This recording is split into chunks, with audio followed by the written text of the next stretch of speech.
할렐루야! 오늘도 속회 지도자 교육으로 모인 우리 성도님들의 삶 가운데 하나님께서 베풀어 주시는 충만한 은혜와 축복이 넘치기를 주의 이름으로 간절히 축원합니다. 기도하겠습니다. 참 좋으신 하나님 감사합니다. 하나님께서 우리를 구원하여 주시고 하나님의 자녀 삼아 주셨을 뿐만 아니라 또 귀한 직분과 사명 허락하여 주시어서 속회 지도자로 세워주심에 참으로 감사를 드립니다.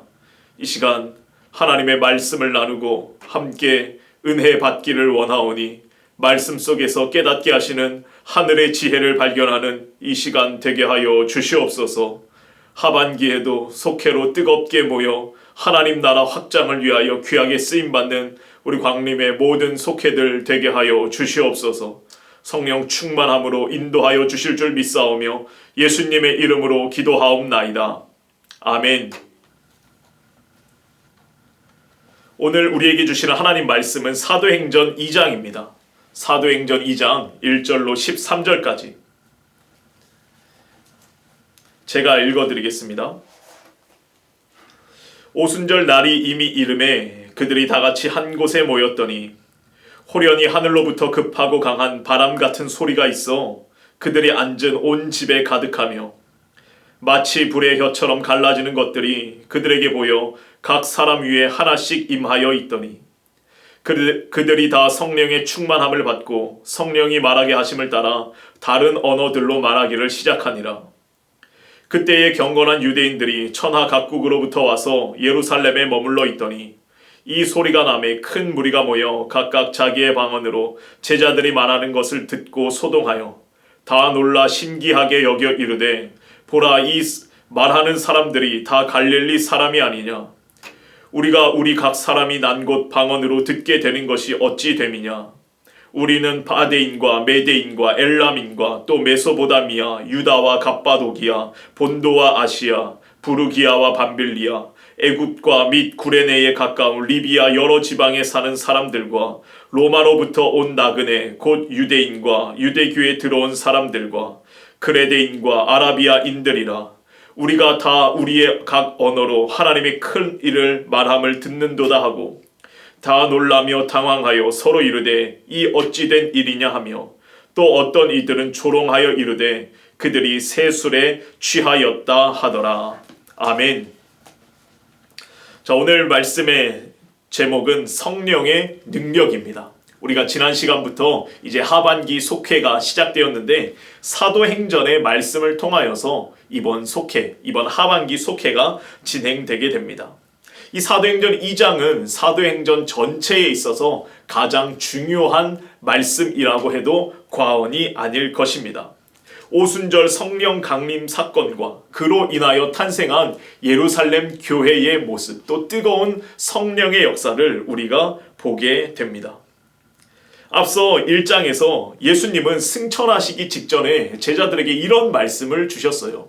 너희는 예루살렘을 떠나지 말고 내게서 들은 바 아버지께서 약속하신 것을 기다리라.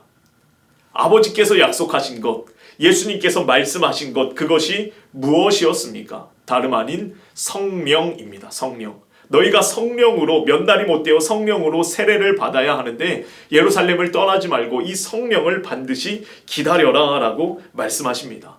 예수님은 누구보다 잘 알고 계셨어요. 제자들이 성령 충만함 없이 나갔다가는 반드시 실패할 수밖에 없음을 누구보다 잘 알고 계셨기 때문에 야, 너네가 예수님의 십자가도 보았고 부활하신 것도 보았고 지금 승천도 보고 있지만 그것만으로는 안 된다. 성령의 역사를 기다려야 된다. 성령 충만함을 받아서 나가서 성령이 권능을 받고 예루살렘과 온 유대와 사마리아와 땅끝까지 이르러 증인된 사명을 감당해라 라고 말씀하고 있습니다.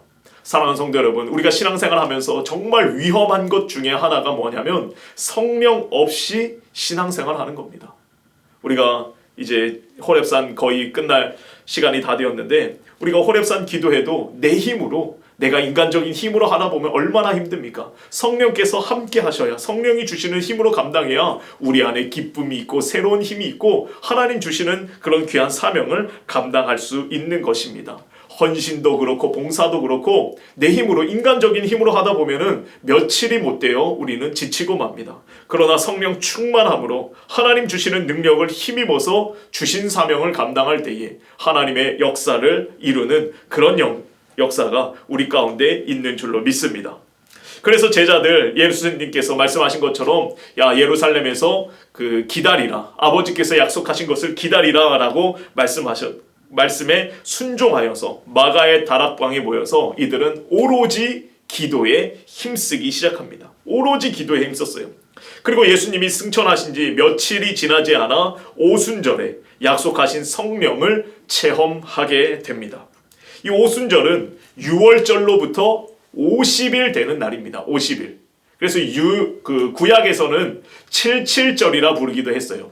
7 곱하기 7, 77에 49잖아요. 49 다음 날이 이제 50일이라서 오순절이라고 부르기도 하고 77절이라 부르기도 하고 또 맥추절이라 부르기도 합니다. 추수한 것에 대한 감사의 절기. 그래서 이 오순절이 되면 경건한 유대인들은 전국에서 다시 이 예루살렘으로 모여들게 됩니다. 앞서 50일 전에 6월절에도 한번 많은 사람들이 예루살렘에 모여들었는데 이제 각기 고향으로 돌아갔다가 다시 오순절에 7주가 지나서 다시 예루살렘으로, 하나님의 성전으로 모이는 때가 이 오순절입니다. 그런데 예수님이 이제 6월절에 돌아가셨잖아요. 6월절 한 마리의 어린 양이 되어서 우리의 모든 죄를 짊어지시고 십자가에 달려 대속 죄물이 되어 주셨는데, 이 6월절로부터 50일 되는 날이니까 예수님은 부활하시고 이 땅에 40일을 계셨어요. 부활하시고 이 땅에 40일 계신 후에 그리고 승천하시고, 그러니까 열흘이 채 되지 않아서 이들은 성령의 역사를 경험하게 됩니다. 인류 전체의 기나긴 역사 속에서 보면 이 50일의 시간, 너무나 짧은 시간이지만 이 역사는 인류 역사를 송두리째 바꾸어 놓는 위대한 사건이자 위대한 역사가 됩니다. 그때에 바로 교회 공동체가 탄생했기 때문입니다.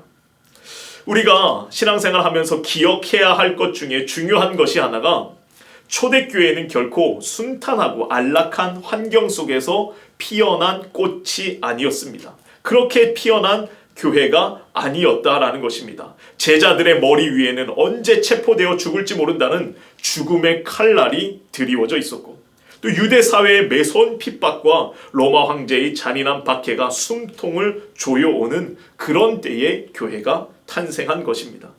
그런데 교회는 결코 무너지지 않았습니다. 무질서하게 흩어지지도 않았습니다. 오히려 그 핍박 속에 성도들은 기도의 불을 더 뜨겁게 불태우게 되었고, 일치된 순종으로 하나가 되어서 온 세상이 감당치 못하는 믿음의 공동체로, 강력한 공동체로 성장하게 됩니다.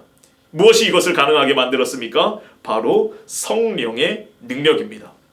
오늘 본문의 말씀을 통해 초대교회를 이끌었던 성령의 능력이 어떤 것인지 우리가 살펴보고, 다시금 우리 안에도, 우리 속회에도, 우리 지구와 우리 교구와 우리 선교구와 우리 광림교회 전체에도 다시금 성령의 놀라운 역사가 있게 되기를 주의 이름으로 간절히 축원합니다. 첫 번째로, 성령은 변화시키는 능력이 있다라는 것입니다. 옛날 어느 유명한 드라마에 나왔던 대사 중에 이런 대사가 있었어요. 사랑이 어떻게 변하니? 사랑이 어떻게 변하니? 라고 하면서 막 이렇게 어떤 여자 주인공이 남자에게 따졌던 그런 대목이 있었는데, 참 가슴 아픈 대사이지만 우리 인간의 현실은 딱 그렇습니다. 인간의 사랑은 너무나 연약해요. 어떻게 사랑이 변하니? 라고 말하지만 인간의 사랑은 항상 변합니다. 항상 변해요. 영원할 것 같았던 사랑 변하게 되고, 뜨겁던 우정도 환경에 따라 너무나 쉽게 변합니다. 참 역설적이게도 우리의 마음은 그렇게 쉽게 변하는데, 역설적이게 가장 안 변하는 것이 있습니다. 우리 인간입니다. 사람입니다. 변한 줄 알았는데 결정적인 순간이 오면 거친 본색이 드러납니다. 우리 안에 뿌리 깊은 죄된 습성들, 이기심, 교만함, 존처럼 변하지 않는 것입니다.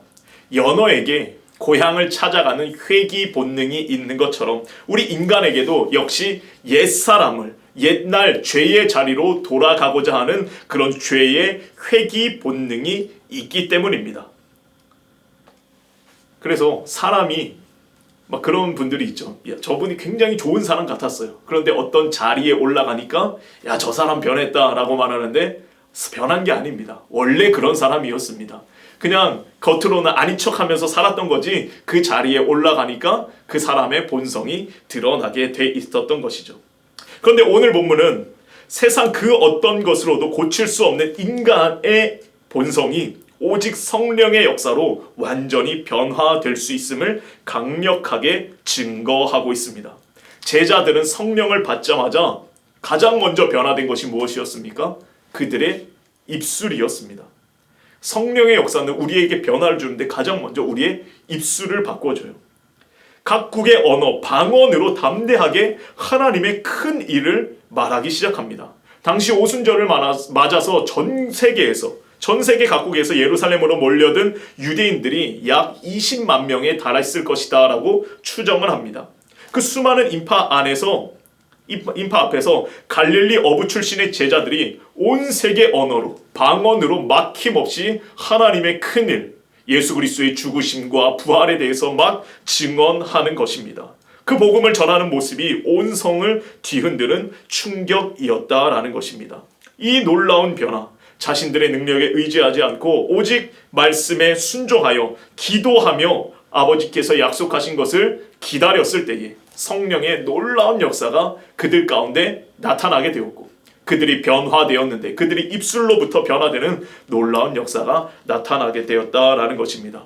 사랑하는 성도 여러분, 우리의 삶이 변화되기를 원하십니까? 다시금 성령의 능력을 충만하게 경험할 때에 성령께서 우리의 심령을 주장하고 또 우리의 입술을 주장할 때에 우리가 변화되는 놀라운 역사가 있게 될 줄로 믿습니다. 두 번째는 성령은 소통하게 하는 능력이 있다라는 것입니다. 각국에 모여든 사람들, 제자들의 모습을 보면 놀랍니다. 또 어떤 이들은 새 술에 취한 것 아니냐, 야, 저 사람들 술에 취한 것 아니냐라고 조롱하기도 했습니다. 바로 그 순간 베드로가 11사도와 함께 담대히 일어서서 첫 번째 설교를 선포하기 시작합니다. 사실 베드로는 학문적으로 공부를 많이 한 그런 사람은 아니었어요. 랍비도 아니었습니다. 바리새인들처럼 전문적으로 말씀을 연구한 적도 없었고 그저 바닷가에서 평생을 고기 잡았던 어부에 불과했습니다. 냉정히 말해서 수많은 군중 앞에서 연설할 자격이나 지식이 없는 그런 사람이었어요. 그런 그가 성령의 충만함을 받아서 구약의 말씀, 요엘 선지자의 말씀을 인용하여 설교를 하기 시작합니다. 마지막 때에 말세에 내가 내 영을 모든 육체에 부어주리니 너희 자녀들은 예언할 것이요 젊은이들은 환상을 볼 것이요 아비들은 꿈을 꿀 것이다. 그렇게 선포하며 설교했을 때에 수많은 사람들, 수천 명의 마음이 뒤흔들리는 그런 놀라운 역사가 나타났습니다. 어떻게 이런 일이 가능했습니까? 바로 성령의 역사였다는 것입니다. 성령은 이런 진정한 소통을 가능하게 만든다라는 것입니다. 오늘날 우리 시대의 가장 큰 화두 중에 하나가 소통입니다. 소통이 얼마나 안 됩니까? 어른 세대 또 젊은 세대, 요즘 이제 젊은 세대들 쓰는 언어가 점점 달라지고 있죠. 말을 줄이기도 하고 여러 가지 말들을 섞어서 해서 저 사람들이 얘기하면은 어른들이 듣지 못하는 그런 말들이 너무나 많이 있습니다.